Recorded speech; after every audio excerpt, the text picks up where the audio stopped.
स्वागत है एक बार फिर से आपका कमोडिटी राउंड अप में। और अब बात करेंगे चीनी की। इस्मा ने चीनी का उत्पादन अनुमान बढ़ा दिया है। नए अनुमान के मुताबिक इस मार्केटिंग साल में 3,40,000 टन चीनी उत्पादन का अनुमान है। क्या है इसके कारण, इस पर बात करने के लिए हमारे साथ हैं इस्मा के प्रेसिडेंट मांडवा प्रभाकर राव जी। राव सर, बहुत बहुत स्वागत है आपका।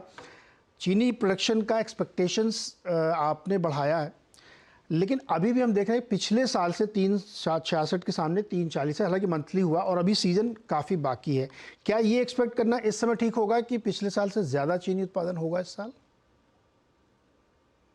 पिछले साल से इस साल का तो एस्टिमेट हमने दिया 340 लाख टन। जी। तो पिछले साल का कंपैरिजन में ये करीब 26 लाख टन कम है।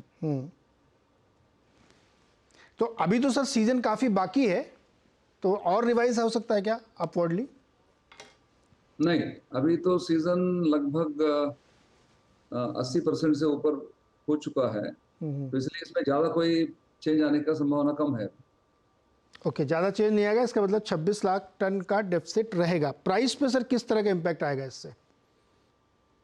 देखिए, अभी चीनी का जो उत्पादन ये 340 लाख टन का जो उत्पादन है, ये तो ग्रॉस है। ये इसमें से करीब 20 लाख टन इथेनॉल बनने के लिए गया। तो बाकी रहा मार्केट में 320 लाख टन। तो पिछले साल का कंपेयर में इस साल चीनी का प्रोडक्शन ज्यादा होगा। ग्रॉस प्रोडक्शन कम हुआ, लेकिन पिछले साल एक्सपोर्ट्स भी हुआ और कुछ इथेनॉल कन्वर्शन भी ज्यादा हुआ। तो इसलिए चीनी का प्रोडक्शन जो है पिछले साल से इस साल अपने देश में ज्यादा होगा। यानी पिछली बार वो रिस्ट्रिक्शंस नहीं थे इथेनॉल के लिए, इसलिए इथेनॉल में ज़्यादा गया था।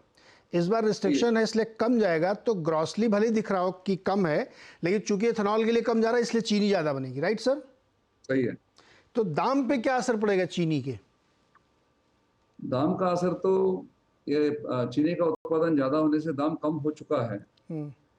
तो सीजन का शुरुआत में लगभग 40 रुपए के आसपास चीनी बिक रहा था। तो वहां से गिर करके अभी 34 रुपीज हो गया है महाराष्ट्र और कर्नाटक राष्ट्रों में। और उत्तर प्रदेश में कुछ 2-3 रुपए ज्यादा है।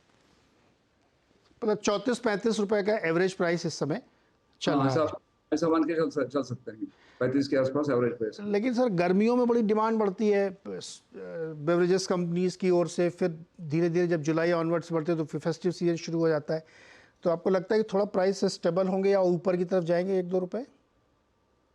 सीजन में हमेशा यही होता है। हर साल क्रशिंग सीजन नवंबर दिसंबर से लेकर के मार्च तक कुछ मार्केट डिप्रेस रहता है, लेकिन बाद में वो बढ़ जाता है। थोड़ा बढ़ता है सीजन के बाद, लेकिन फिर भी स्टॉक होने से ज्यादा कोई प्रॉब्लम होने का संभावना नहीं दिख रहा। तो यानी प्राइस अगर बढ़े भी तब भी कोई दिक्कत नहीं, क्योंकि स्टॉक ऑलरेडी ज्यादा, पिछले साल से नेट चीनी का प्रोडक्शन ज्यादा रहेगा, आप ये कह रहे हैं सर? राइट? हाँ, क्लोजिंग स्टॉक भी ज्यादा रहेगा एंड ऑफ द सीजन। अच्छा, इथेनॉल वाला जो सर रिस्ट्रिक्शन लगाया था कि 5 लाख टन से ज़्यादा या 10 लाख टन से ज़्यादा, कुछ एक लिमिट बना दी थी कि उससे ज़्यादा नहीं करेंगे, उससे कई चीनी कंपनियों ने, आप लोगों ने बातचीत की थी जाके, क्या उस पर अब कोई और डेवलपमेंट?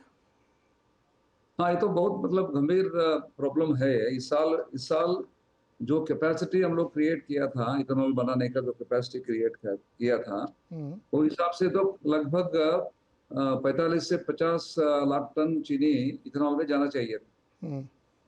लेकिन रोक लगाने से सिर्फ 20 लाख टन तक गया, ऐसा हम लोग अनुमान कर रहे हैं आज के दिन। तो ये कैपेसिटी यूटिलाइजेशन काफी कम हो गया इथेनॉल का। और इससे जो बहुत बड़ा प्रोग्राम है इथेनॉल ब्लेंडिंग प्रोग्राम, तो देश के लिए बहुत ही महत्वपूर्ण प्रोग्राम है। इस प्रोग्राम का भी काफी ज्यादा असर इसका ऊपर भी पड़ा। तो इसके लिए हम लोग प्रस्ताव दे रहे हैं सरकार को कि शुगर केन का जो प्रोडक्शन है, गन्ना का जो प्रोडक्शन और प्रोडक्टिविटी है, इसको बढ़ाने के लिए कुछ मेजर्स का इम्प्लीमेंटेशन किया जाए, ऐसा हम लोग प्रपोजल दे रहे हैं, जिससे कि गन्ना का प्रोडक्शन बढ़ते जाएगा। हमारा हाईएस्ट प्रोडक्शन हुआ था 390 लाख टन का प्रोडक्शन हुआ था 21-22 में। तो फिर से हमको उससे भी पार करके उससे भी ऊपर चलना पड़ेगा। 400 लाख टन के ऊपर हम लोग जब चीनी बनाएंगे तो अपना इथेनॉल ब्लेंडिंग प्रोग्राम के लिए भी सफिशिएंट इथेनॉल मिलेगा और मार्केट के लिए चीनी भी मिलेगा। ऐसा हम लोग इसके लिए प्रयास कर रहे हैं। वो क्या तरीका होगा जिससे इतना गन्ना उत्पादन बढ़ेगा? क्या सुझाव है आपका? कि देखिए अभी अपना देश में लगभग 6 मिलियन हेक्टेयर में गन्ना का कल्टीवेशन होता है। इसमें से करीब 11-12% एरिया में जब भी बारिश कुछ कम होता है तो कम हो जाता है प्रोडक्शन, जब बारिश अच्छे होते हैं तो यहाँ पर बढ़ जाता है। तो ओके। इसको स्टेबलाइज करना बहुत जरूरी है। तो इसको प्रोडक्शन स्टेबलाइज करने के लिए हम लोग हमारा एसोसिएशन की ओर से हमने इंडस्ट्री वालों ने कुछ सुझाव दिया जिससे किसान को भी फायदा होगा और किसान को आमदनी भी बढ़ेगी और गन्ना का उत्पादन भी स्टेबलाइज होने का संभावना है। जैसा कि ड्रिप इरिगेशन सिस्टम लगाना है, तो उसके लिए गवर्नमेंट का ग्रांट्स अभी मिल रहा है, लेकिन जी। सफिशिएंट लेवल पे नहीं मिल रहा है। तो ड्रिप इरिगेशन और इरिगेशन सोर्सेज को ऑगमेंट किया जाए, जैसे बोरवेल लगाना है, वाटर स्टोरेज पॉन्ड्स कुछ लगाना है। ये सब काम करने के लिए किसान के पास गवर्नमेंट का ग्रांट जाना चाहिए, ये हम लोग सजेस्ट कर रहे हैं। जी। और चीनी का जो इंडस्ट्री जो है हम भी इसको कोऑर्डिनेट करेंगे, इसका हम लोग नोडल एजेंसी बन के भी हम इम्प्लीमेंट करने की कोशिश करेंगे, ये भी हमने प्रस्ताव दिया। ओके, तो शुगर का जो 12% के आसपास गन्ना उत्पादन सिंचाई की वजह से प्रभावित होता है, उसको दुरुस्त करने का सुझाव इंडस्ट्री ने दिया, जिससे कि चीनी उत्पादन बढ़ेगा तो फिर एथेनॉल के लिए ज़्यादा एलोकेशन हो पाएगा। राव सर, बहुत बहुत शुक्रिया हमारे साथ जुड़ने के लिए और हमें ये जानकारी देने के लिए कि भाई चीनी का उत्पादन इस साल पिछले साल से कम रहेगा, लेकिन चीनी का उत्पादन नहीं कम होगा क्योंकि जो एथेनॉल का लोकेशन था वो रिस्ट्रिक्टेड है। तो नेट बेसिस पे ये हो रहा है। रवि हमारे साथ जुड़े हुए। रवि, आपके टॉप पिक्स। जब से आज जो एग्री कमोडिटीज में थोड़ा मोमेंटम ट्राई है, हायर लेवल पे मुनाफा वसूली का प्रेशर आज स्पाइसेस में है, कॉटन कॉम्प्लेक्स में है। तो मुझे लग रहा है कि वहां पे थोड़ा यही वोलेटिलिटी रहेगी। हालांकि गुवार ड्यू टू क्रूड प्राइसेस में काफी अच्छा बढ़त है, तो गुवार में एक अच्छे आज प्राइस में स्टेबिलिटी दिख रहे हैं। अप्रैल फ्यूचर में बाय करें गुवार सेल को 5200 पे बाय करें 5160 के स्टॉप लॉस के साथ, और अपर साइड जो टारगेट रहेगा वो होगा 5320। और गुवार गम में भी आप बाय कर सकते हैं 10,100 के पास 9,980 के स्टॉप लॉस के साथ, और ऊपर जो टारगेट 10,400 का रहेगा। तो मुझे लग रहा है कि आज के दिन में अगर ट्रेड लेना है तो गुवार गम गुवार सीड में बाय करके चलना चाहिए।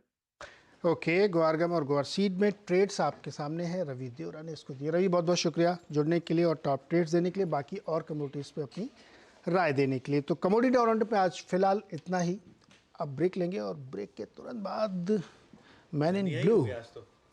धनिया कर दिया मतलब धनिया का शो कर दिया। ये पूरी बात ये थी। गन्ने का शो किया, क्रूड का शो किया, गोल्ड का शो किया, सबसे सब पे बात, मतलब सब हो गया 7 से लेके 9 तक सब। इक्विटी कमोडिटी सब। Jack of all trade Neeraj ji हमारे साथ थे। ब्रेक का वक्त है, ब्रेक के उस पार अब डेरिवेटिव्स का शो थोड़ी देर में लौटते हैं और बातचीत करते हैं।